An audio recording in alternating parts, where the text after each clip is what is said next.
السلام علیکم ورحمۃ اللہ وبرکاتہ۔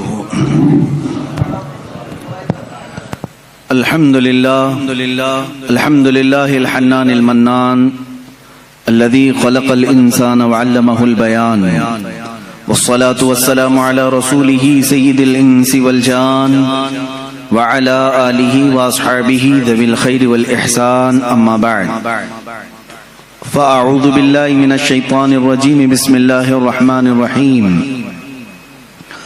قل انما انا بشر مثلكم يوحى الي انما الهكم اله واحد الى اخر هذه الايه۔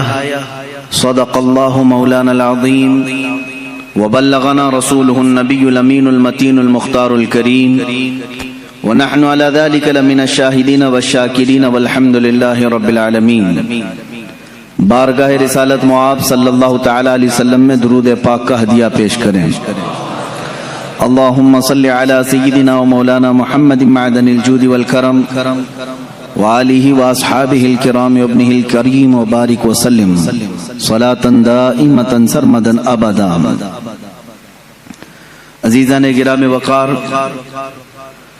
آج کی اس محفل پاک میں رسول پاک صلی اللہ تعالی علیہ وسلم کی حیات طیبہ میں دو اہم عنوان ہیں جن کا تذکرہ آج ضروری ہے۔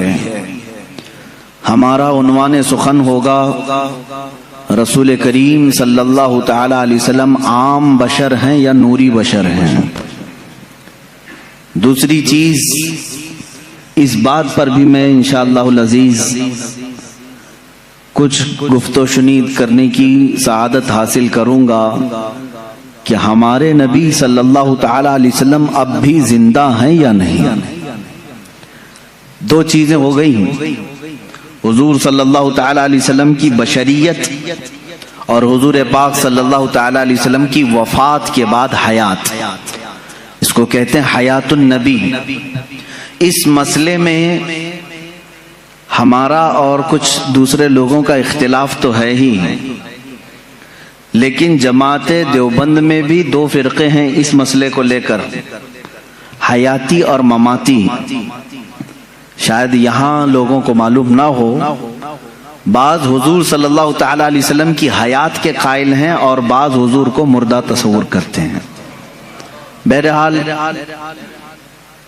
یہ فرقے بنے دنیا میں، لیکن قرآن کیا کہتا ہے، رسول کریم صلی اللہ تعالی علیہ وسلم کے متعلق قرآن کیا کہتا ہے، یہ ساری باتیں ہمیں غور سے سننے کی ضرورت ہے۔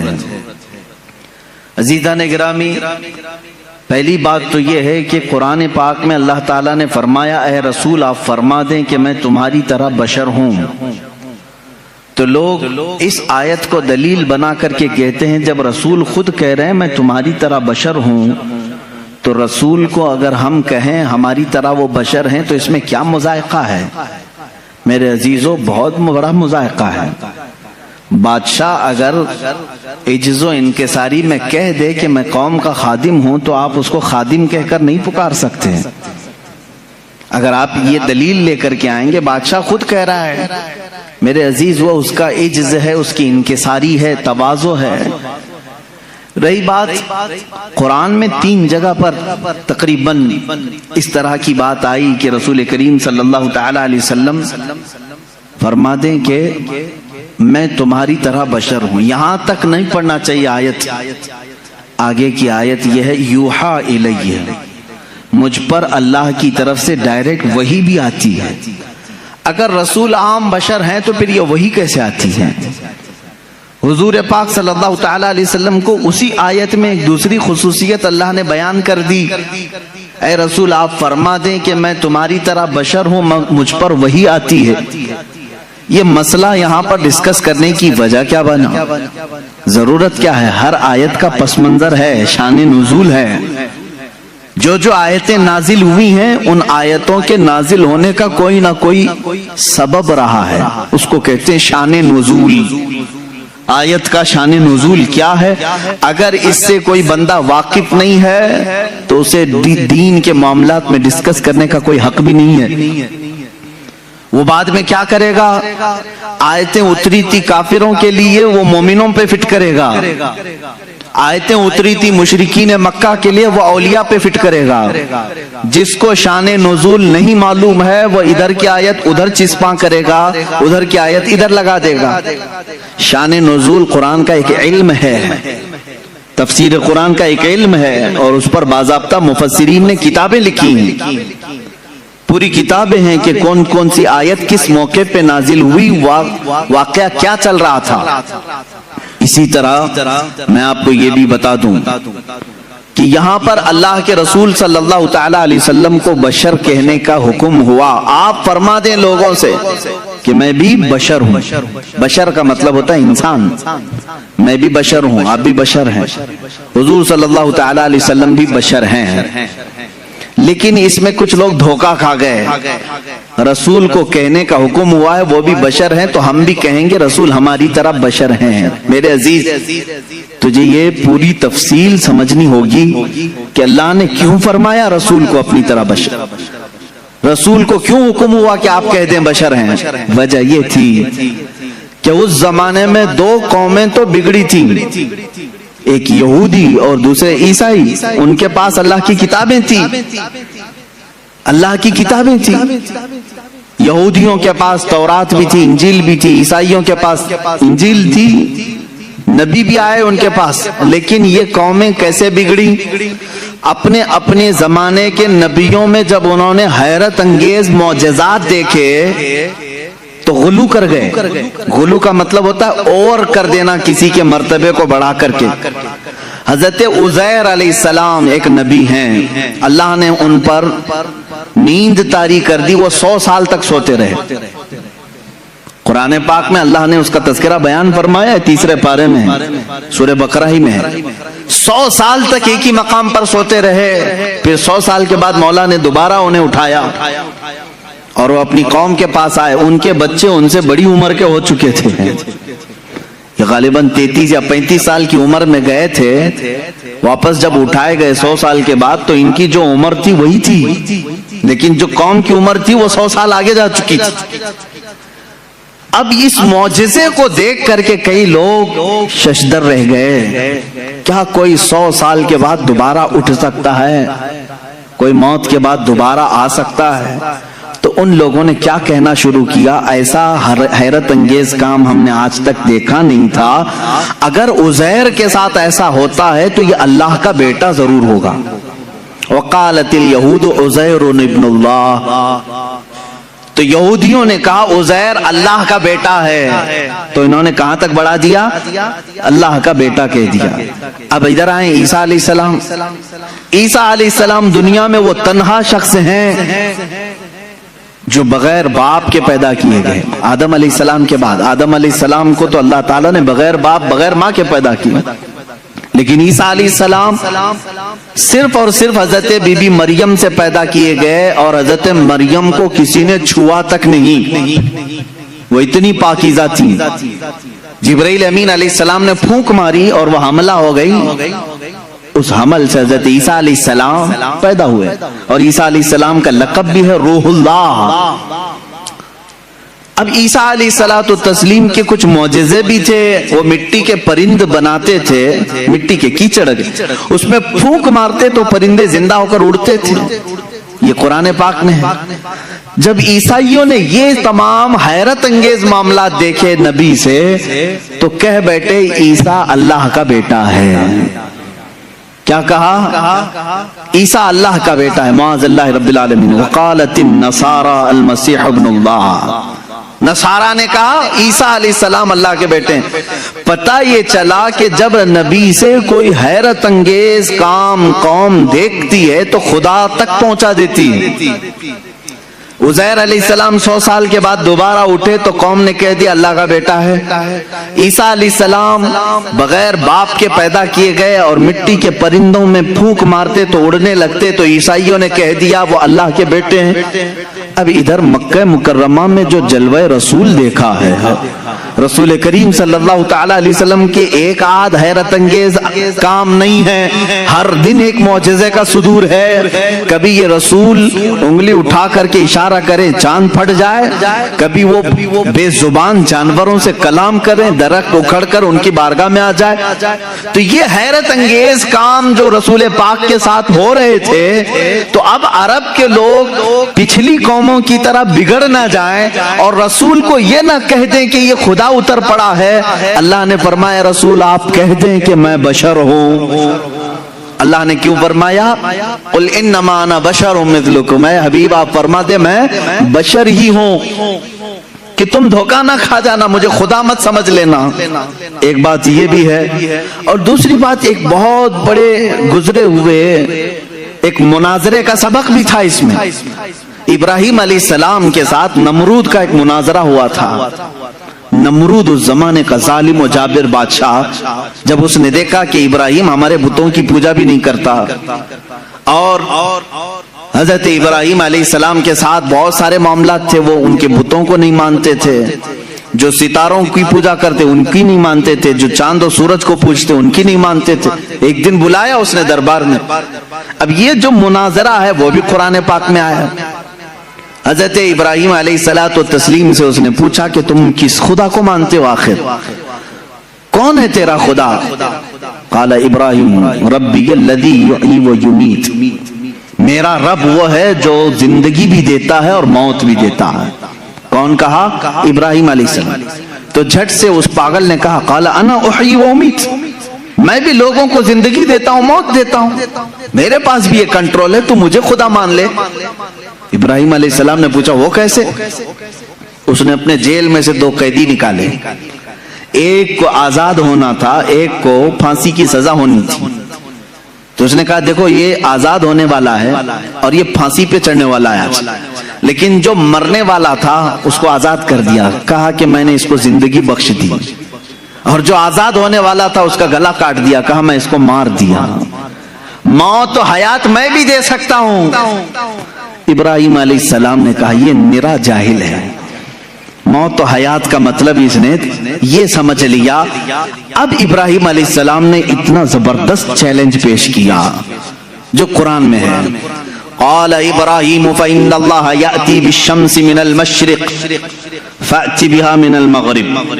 اب ابراہیم علیہ السلام نے سیکنڈ جو چیلنج دیا، فرماتے ہیں ابراہیم علیہ السلام میں اس خدا کی عبادت کرتا ہوں، میرا اللہ وہ ہے جو سورج کو مشرق سے نکالتا ہے، سورج کو پورب سے ایسٹ سے نکالتا ہے۔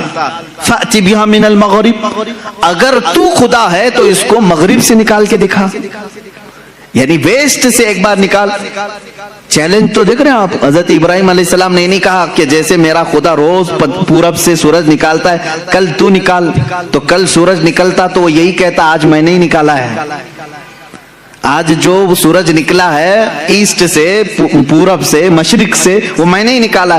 ابراہیم علیہ السلام نے اپوزٹ چیلنج دیا کہ خدا جب مشرق سے نکال سکتا ہے تو خدا مغرب سے نکالنے پر بھی قادر ہے، سورج اس کے کنٹرول میں ہے، تو اگر خدا ہے تو سورج مغرب سے نکال کے دکھا، جہاں سورج جا کے ڈوبتا ہے وہاں سے تو ایک دن سورج نکال کے دکھا۔ قرآن کہتا فَبُهِتَ الَّذِي كَفَرَ، یہ کافر وہاں مبہوت ہو گیا، لاجواب ہو گیا، ختم ہو گیا مناظرہ۔ یہ کب ہوا؟ ابراہیم علیہ السلام کے زمانے میں۔ ہاں اب اس مناظرے میں جیت اور فتح کس کی ہوئی؟ ابراہیم علیہ السلام۔ کس کی ہوئی؟ اس چیلنج کا جواب وہ نہیں دے سکا، لیکن اس مناظرے سے ایک سبق یہ نکلا، ایک نتیجہ یہ نکلا۔ ابراہیم علیہ السلام نے چیلنج یہ دیا تھا کہ جو خدا ہوگا وہ مغرب سے سورج نکالے گا، جو خدا ہوگا وہ مغرب سے سورج نکالے گا۔ یہ اس زمانے کو 2000 سال بیت گئے، اور جب مدینہ طیبہ کے قریب میں مولا علی کرم اللہ وجہہ الکریم کے لیے نماز عصر قضا ہو رہی تھی، محمد عربی صلی اللہ تعالی علیہ وسلم نے ڈوبے ہوئے سورج کو کہاں سے پلٹایا؟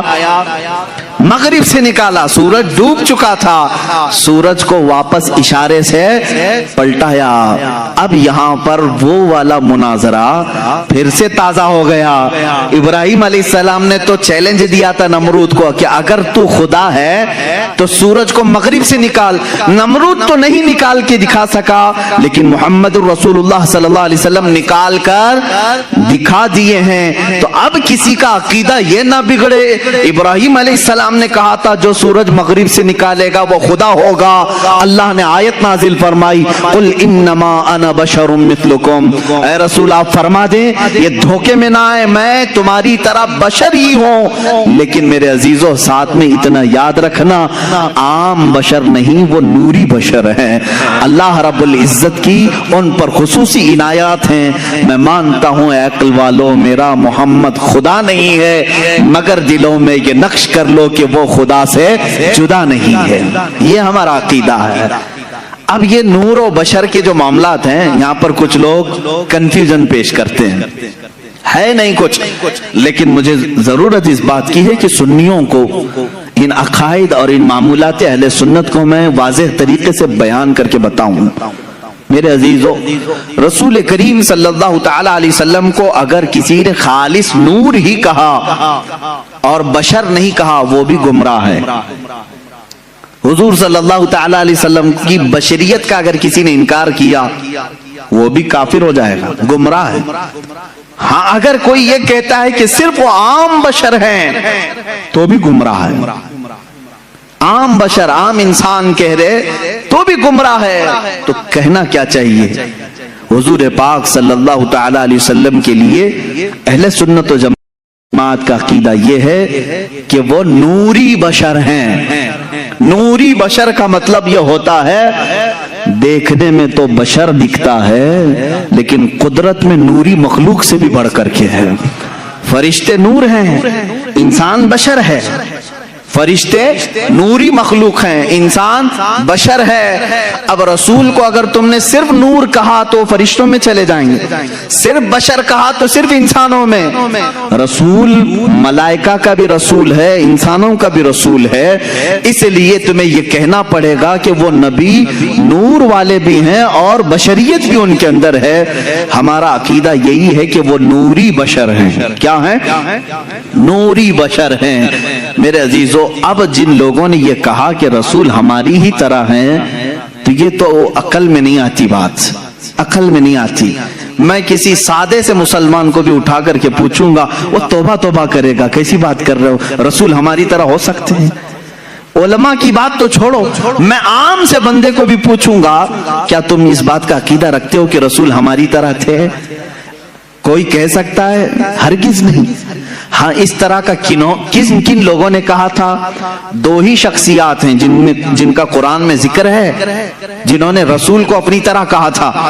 ایک ابلیس لعین ہے، شیطان مردود ہے، اور دوسرے وہ کفار و مشرکین ہے جو نبیوں کو کہتے تھے، قرآن میں ہے کہ یہ کیسے رسول ہیں، بازاروں میں کھاتے پیتے ہیں، ہماری طرح بازار کرتے ہیں، اٹھتے بیٹھتے ہیں، یہ کیسے رسول ہیں، یہ تو ہماری طرح ہے۔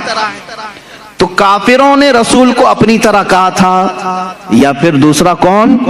شیطان نے کہا تھا۔ اب اگر کوئی بھی کہہ رہا ہو انہی دو کیٹیگری میں سے ہوگا، انہی دو کیٹیگری میں سے، یا تو شیطان کے یہ اولاد میں سے ہوں گے، وارثین میں سے ہوں گے، جانشین ہوں گے، یا سجادہ نشین ہوں گے، یا تو پھر کفار و مشرکین کے دلال ہوں گے، ایجنٹ ہوں گے۔ قرآن میں دو ہی لوگوں کا ذکر ہے کہ نبی کو اپنی طرح کہنے والے کفار و مشرکین تھے اور ابلیس لعین۔ شیطان نے کیا کہا تھا جب آدم علیہ السلام کو پیدا کیا گیا؟ اس نے کہا تھا مجھے تو آگ سے بنایا گیا، ان کو مٹی سے کیسے یہ برابر ہو سکتا ہے، میں سجدہ کروں یہ نہیں ہو سکتا۔ بلکہ اس نے برابر کیا، اپنے آپ کو ان سے بھی بڑا سمجھا۔ جیسے آج لوگوں نے کہا ہے نا، کتابوں میں لکھا ہے امتی عمل کرتے کرتے کبھی نبی سے بھی بڑھ جاتا ہے۔ شیطان نے یہی کہا تھا کہ مجھے آگ سے پیدا کیا ہے، میں آدم سے بڑھ گیا ہوں، یہ مٹی سے ہے۔ عزیزان گرامی وقار، اس طرح کے جملوں سے احتراز کرو، پرہیز کرو، اس طرح کے ڈیبیٹ میں جاؤ بھی مت۔ تم رسول کریم صلی اللہ تعالی علیہ وسلم کی حیات طیبہ میں آج نہیں ہو، ان کی ظاہری زندگی میں نہیں ہو، کہ تم ان کے بارے میں فیصلے لیتے رہو گے کہ وہ صرف نور تھے کہ صرف بشر تھے، عام بشر تھے یا کیا تھے. یہ تمام ڈسکشن نہ کرو. قرآن نے ہمیں جتنا کہا ہے اس پر عمل کرو. قرآن نے ہمیں یہ کہا وہ بشر تو ہے لیکن عام بشر نہیں، عام بشر نہیں. یہاں کوئی بھی یہ نہ کہے. ایک صاحب نے کہا تھا کیا رسول کے 2 کان نہیں تھے؟ رسول کی 2 آنکھیں نہیں تھی؟ رسول کی 1 ناک نہیں تھی؟ رسول کے 2 پاؤں 2 ہاتھ نہیں تھے؟ پھر آپ الگ کیوں کہتے ہیں؟ ایک صاحب نے یہ بھی ایسے ہی مار دیا انہوں نے برابری کے لیے. جب ان پر سخت گرفت کی جانے لگی تو کہے وہ بھی تو انسان ہی تھے نا، ان کی 2 آنکھیں تھی، 2 کان تھے. میرے عزیز اگر ایسے ہی برابری کا معاملہ رہے تو سور کے بھی 2 کان ہیں، تیرے بھی 2 کان ہیں. کتے کی بھی 2 آنکھیں ہیں، تیری بھی 2 آنکھیں ہیں. کیا میں نے کبھی کہا کہ تو دیکھنے میں کتے کی طرح دکھتا ہے؟ میں نے نہیں کہا. برابری کے یہ اصول نہیں ہوتے. 2 کان ہونا برابری کی ضرورت معیار نہیں ہے. 2 آنکھ ہو جانا یہ برابری کا معیار نہیں ہے. ذرا تم اپنے گریبان میں جھانک کر کے دیکھو. جو رسول کو اپنی طرح بشر کہے، کیا زندگی میں کبھی تمہارے پاس جبرائیل آیا ہے؟ کیا کبھی زندگی میں تمہارے پاس جبرائیل آیا ہے؟ برابری کہنے والے سے میرا سوال ہے، کیا زندگی میں کبھی تجھے معراج کا بلاوا آیا ہے؟ کیا زندگی میں کبھی تجھے انبیاء کی امامت کا شرف ملا ہے؟ کیا کبھی تیری زندگی میں ایسا ہوا کہ تو سو گیا ہو، جنت سے تجھے کھلا پلا دیا گیا ہو؟ وہ خصوصیات تو میرے مصطفیٰ کو عطا تھی. یہ رسول کریم صلی اللہ تعالی علیہ وسلم کی عنایات تھی. اللہ کے نبی صلی اللہ تعالی علیہ وسلم عید کی نماز پڑھانے کے لیے مدینے سے باہر تشریف لائے ہیں اور کھلے میدان میں نماز پڑھا رہے ہیں. صحابہ فرماتے ہیں جب تک میرے آقا صلی اللہ تعالی علیہ وسلم خطبہ دیتے رہے، نماز پڑھاتے رہے، آسمان کا ایک ٹکڑا ابر بن کر چھاؤں پیش کرتا رہا، سایہ بن کر کے سایہ افغن رہا. اور ہمیشہ میرے آقا صلی اللہ تعالی علیہ وسلم جب کبھی دھوپ میں چلتے تھے تو آسمان کا ایک ٹکڑا ساتھ ساتھ چلتا تھا. کیا تیرے بھی یہ خصوصیات ہیں؟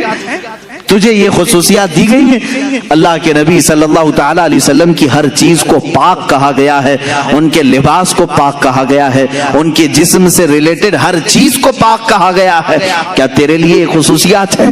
میں نے اس سے قبل حضور پاک صلی اللہ تعالی علیہ وسلم کے معجزات کے بیان میں بھی عرض کیا تھا، ان کا لعاب پاک جس چیز پہ لگ جائے وہ شفایاب ہو جائے، ان کا دست مبارکہ جسے لگ جائے وہ آگ میں نہ جھلے، وہ اپنا قدم ناز پتھر پر رکھیں تو وہ نقش اپنے سینے پر لے لے. یہ خصوصیات میرے مصطفیٰ کریم صلی اللہ علیہ وسلم کی ہیں. تو برابری کا دعویٰ کرنے والا ان میں سے کوئی ایک چیز لا سکتا ہے؟ جب نہیں ہو سکتا تو اس طرح کی اندھا دھند تیر اندازی بھی نہیں کرنی چاہیے. ادھر کی ادھر کی پھینکا پھینکی نہ کریں.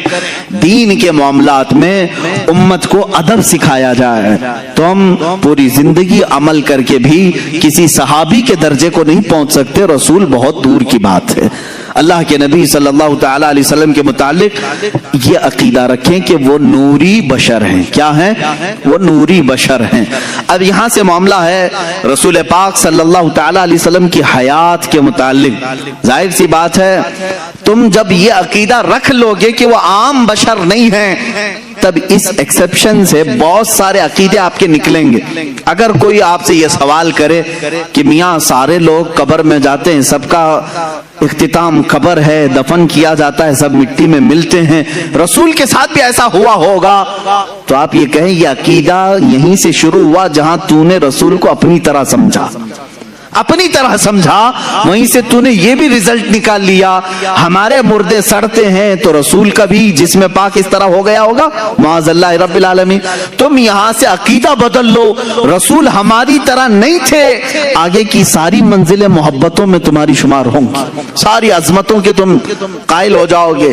حضور پاک صلی اللہ تعالی علیہ وسلم کے بارے میں اگر میں یہ کہوں، ان کے جسم ناز کی بات تو چھوڑو، 14 صدیاں گزر گئی، ان کے جسم پاک پاک سے کٹے ہوئے بال جو آج بھی رکھے ہیں وہ سڑ گل کر کے کہیں ختم نہیں ہوئے، نہ ان کو آگ جلا سکی، پوری کائنات میں آج بھی وہ روشنیاں بکھیر رہے ہیں، ہزاروں عشاق کے سینے میں عشق مصطفیٰ جلا بھی رہے ہیں، جلا بخش رہے ہیں، تو رسول پاک کے جسم ناز کی کیا بات ہے۔ بلکہ بزرگوں نے فرمایا وہ حصہ جو رسول پاک کا جسم لگا ہوا ہے قبر پاک، اس کو کہا گیا ہے وہ عرش اعظم سے بھی افضل ہے۔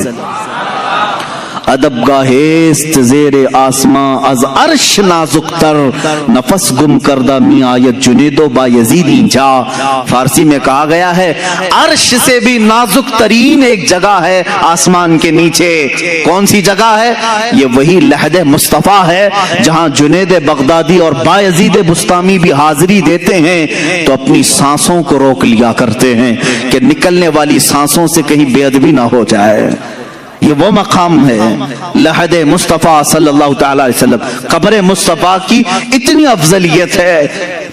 اسی لیے اعلیٰ حضرت فاضل بریلوی رحمت اللہ تعالی علیہ سے کسی نے پوچھا کہ مکہ افضل ہے کہ مدینہ افضل ہے؟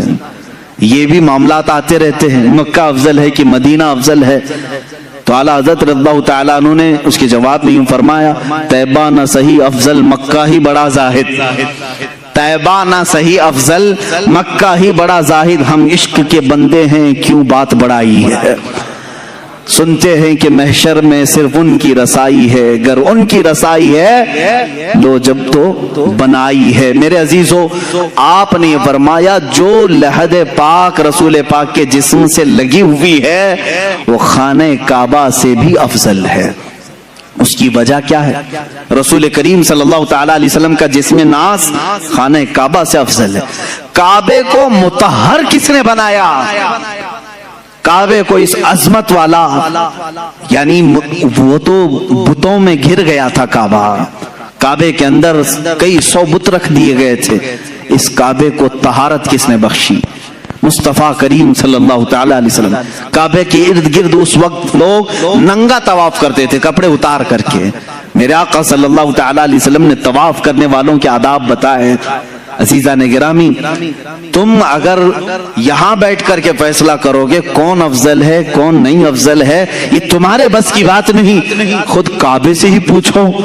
امام اہل سنت فاضل بریلوی رحمت اللہ علیہ نے فرمایا غور سے سن تو رضا کعبے سے آتی ہے صدا، میری آنکھوں سے میرے پیارے کا روزہ دیکھو، حاجیو آؤ شہنشاہ کا روزہ دیکھو، کعبہ تو دیکھ چکے کعبے کا کعبہ دیکھو۔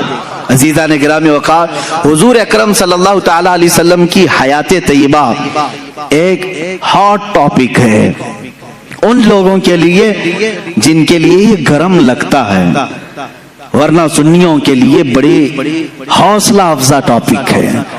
جب جب ہم اپنے نبی کی حیات کی بات کرتے ہیں تو کئی امیدیں پھر سے جاگ جاتی ہیں۔ میاں چھوڑو ہم ٹینشن میں تھے کون آئے گا کون نہیں آئے گا، مولانا نے کہہ دیا ہے رسول پاک اب بھی ہیں آئیں گے۔ جب ظاہر سی بات ہے امت میں ہم یہ بات کہیں گے تمہارے رسول اب بھی ہیں تو امت کا حوصلہ نہیں بڑھے گا؟ حضور پاک صلی اللہ تعالی علیہ وسلم سے آس و یاس امت کی اور بڑھ جائے گی۔ اب ظاہر سی بات ہے یہ تو باتیں ہوئی، دلیلوں کی روشنی میں تو ہمیں کہنا ہوگا۔ رسول کریم صلی اللہ تعالی علیہ وسلم اپنی قبر انور میں زندہ ہیں یا بعض لوگوں کے قول کے مطابق مر کر مٹی میں مل گئے؟ ہاں یہ کتابوں میں لکھا ہوا ہے اس لیے مجھے کہنا پڑ رہا ہے۔ عزیزان گرامی وقار ہمارا عقیدہ تو وہی ہے جو بریلی کے تاجدار نے اپنے ایک شعر میں ہمیں یوں بتایا، یا رسول اللہ تو زندہ ہے واللہ تو زندہ ہے واللہ، میری چشم عالم سے چھپ جانے والے چمک تجھ سے پاتے ہیں سب پانے والے، میرا دل بھی چمکا دے چمکانے والے۔ ہم تو اپنے رسول کو اپنی قبر اطہر میں زندہ مانتے ہیں۔ حیات النبی کا یہ عقیدہ ہر سنی کا ہے۔ حضور پاک صلی اللہ تعالی علیہ وسلم اپنی حیات پاک میں ہیں، اب وہ کیسی زندگی ہے یہ ڈسکس امت کے لیے نہیں ہے، حضور کی وفات کے بعد جو زندگی ہے وہ کیسی ہے، بلکہ میں کہتا ہوں جو دنیا میں تھی اس سے کئی درجے افضل زندگی ہے۔ تم یہ کہتے ہو کہ ایسے ہی زندہ ہیں جیسے تم زندہ ہو، نہیں میاں اس سے کئی درجے افضل زندہ ہیں۔ جب قرآن کہتا ہے شہیدوں کے بارے میں کہ تو ان کو مردہ نہ کہو، کیا قرآن میں نہیں ہے آیت؟ اللہ کی راہ میں جو مارے جائیں انہیں مردہ نہ کہو۔ دوسری جگہ ہے مردہ تصور بھی مت کرو، سوچو بھی مت۔ اللہ فرماتا ہے وہ زندہ ہیں اور انہیں اللہ کی طرف سے رزق بھی ملتا ہے۔ اب مجھے یہ بتائیں جو زندہ ہے اور رزق بھی مل رہا ہے، اللہ سے کیوں نہیں پوچھتے کہ مولا وہ کون سا رزق تو انہیں دے رہا ہے، وہ کیا کھا رہے ہیں پی رہے ہیں؟ میرے عزیزو جب تم مرو گے تبھی پتہ چلے گا۔ جس کو یہ ٹینشن ہے کہ وہ کیسے زندہ ہیں، لیکن قرآن نے یہ کہا کہ وہ زندہ ہیں تو ہمارا عقیدہ ہے کہ وہ اللہ نے ان کو جیسی زندگی دی ویسے زندہ ہے۔ بلکہ اب احادیث کی روشنی میں بھی میں آؤں گا رسول پاک صلی اللہ تعالی علیہ وسلم کی حیات طیبہ کو ثابت کرنے کے لیے۔ رسول اپنی روح اور جسم کے ساتھ ہیں، ایک بار جو روح نکالنی ہے وہ اللہ کے وعدے کے مطابق نکال لی جاتی ہے، دوبارہ انبیاء کرام علیہ السلام کی زندگی پہلے سے افضل بنا دی جاتی ہے، ان کا جسم بھی صحیح سلامت رکھا جاتا ہے، جیسا جسم ان کا تھا اسی شان کے ساتھ قبر پاک میں ان کے جسم کی حفاظت کی جاتی، کیونکہ اللہ کے رسول نے خود فرمایا ان اللہ حرم علی الارض ان تاکل اجساد الانبیاء فنبی اللہ حی یرزق، اللہ نے بے شک زمین پر حرام کر دیا ہے وہ نبیوں کے جسموں کو کھا نہیں سکتی، نبیوں کے جسموں کو کھانا زمین پر اللہ نے حرام کر دیا۔ اللہ کے نبی زندہ ہوتے ہیں، انہیں رزق بھی دیا جاتا ہے، یہ حدیث پاک ہے۔ اب آئیں میں دلائل کی روشنی میں کہتا ہوں، عربی کی اگر عبارات بھی پڑھوں تھوڑا بہت میں آپ کو گرامر بھی بتا دوں، جو جملے ہوتے ہیں ان جملوں میں کیا چیز کا ہونا ضروری ہے۔ اب مثال کے طور پر میں کہوں زید عالم ہے، زید عالم ہے، اس کا مطلب کیا ہے؟ پریزنٹ میں بول رہا ہوں میں یا کہ پاسٹ میں بول رہا ہوں؟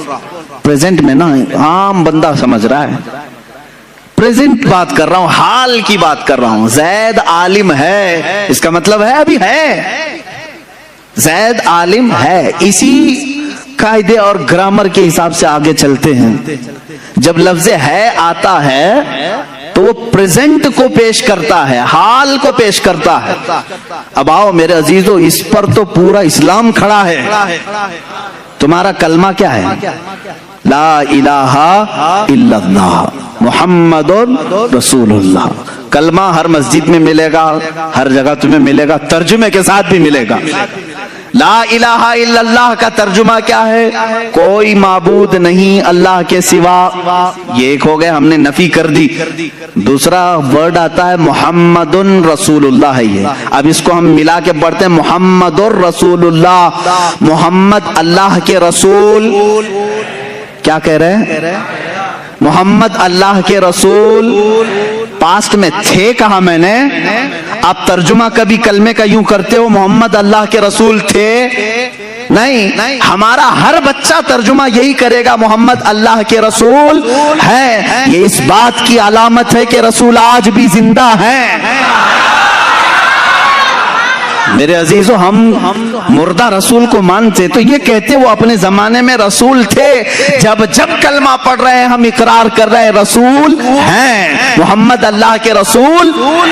کلمہ ہمارے نبی کی زندگی کی بڑی دلیل ہے، اور اگر رسول پاک کی حیات کا کوئی منکر ہے تو میں سمجھتا ہوں اس کا کلمہ ہی ادھورا ہے۔ وہ رسول پاک صلی اللہ تعالی علیہ وسلم کی رسالت کو پاسٹ میں مان رہا ہے، ابھی نہیں مان رہا ہے۔ محمد اللہ کے رسول ہیں، اس سے سمجھ میں آیا رسول ہیں کہ نہیں ابھی ہے۔ میرے عزیزو، صحابہ نے بھی یہی کلمہ پڑھا، اولیاء نے بھی یہی پڑھا، تابعین نے بھی یہی پڑھا، ہم بھی یہی پڑھ رہے ہیں۔ اللہ کی ذات سے کروڑا یقین ہے کہ ہمارے بچے بھی یہی پڑھیں گے انشاءاللہ العزیز، ہماری نسلیں بھی یہی پڑھیں گے۔ آج بھی رسول زندہ ہیں، کل بھی زندہ تھے اور قیامت تک انشاءاللہ العزیز ہمارا یہ عقیدہ بھی زندہ رہے گا۔ رسول پاک صلی اللہ تعالی علیہ وسلم کی حیات طیبہ کو جنہوں نے ڈسکنیکٹ کیا ان کا نقصان کیا ہوا جانتے ہیں؟